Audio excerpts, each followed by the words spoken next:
Friends, मी संगीता महेश गौरी या YouTube चॅनलवर आपल्या सर्वांचे सहर्ष स्वागत आहे। आज मी रेसिपी दाखवणार आहे बेबी आलूची चटणी। त्यासाठी मी हे आलू घेतलेले आहे, ते मी उकडणार आहे। बटाट्याचे फायदे असे आहेत की बटाट्यामध्ये कार्बोहायड्रेट आणि पोटॅशियम असते। यांच्या सेवनाने आपल्या शरीराला त्वरितच ऊर्जा मिळते। बटाट्यामध्ये पोटॅशियम, मॅग्नेशियम आणि व्हिटॅमिन सी असते, त्यामुळे शुगर पेशंटला शुगर नियंत्रणात ठेवण्यासाठी खूपच हेल्प करते।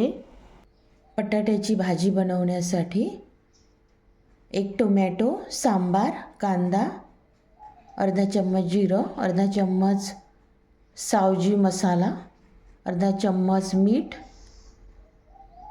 5-6 लसूण पाकळ्या, 1 चम्मच तिखट आणि थोडंसं हळद हे साहित्य घेतलेलं आहे। सावजी मसाला अर्धा चम्मच घेतलेला आहे। मटण मसाला आहे। आज मी भाजीमध्ये सावजी मटण मसाला टाकणार आहे। बटाटे सोलून घेतले, 1 कांदा कट केला, टोमॅटो कट केला।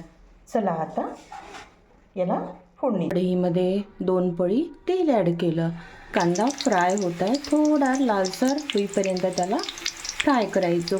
खूप पण लालसर नाही होऊ द्यायचा, कडवट भाजी। कांदा फ्राय इथपर्यंतच होऊ द्यायचा। आता त्याच्यामध्ये लसूण जिरं ठेचलेलं ॲड केलं, ते फ्राय होऊ द्यायचं। फोडणीमध्ये मी बटाटे आणि 1 चिरलेला टोमॅटो ॲड केला, तो फ्राय करते। तेलामध्ये बटाटे आणि टोमॅटो फ्राय होत आहे। हे मसाला, मीठ आणि तिखट ह्याच्यामध्ये ॲड करते आणि हळद ॲड केला आहे। हे मिक्स करायचं, थोडं तिखट फ्राय होईपर्यंत याला मिक्स करायचं। खूप पण नाही फ्राय करायचं, कारण की आपलं तिखट हे जळलं नाही पाहिजे।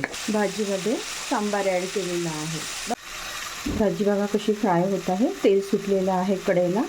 सांबार पण ॲड केला आहे। आपली भाजी तयार झालेली आहे। बेबी बटाट्याची सुक्की चटणी तयार झाली आहे। रेसिपी आवडल्यास कमेंटमध्ये सांगा। Please like, share, subscribe. Thank you so much. भेटूया नवीन व्हिडिओमध्ये।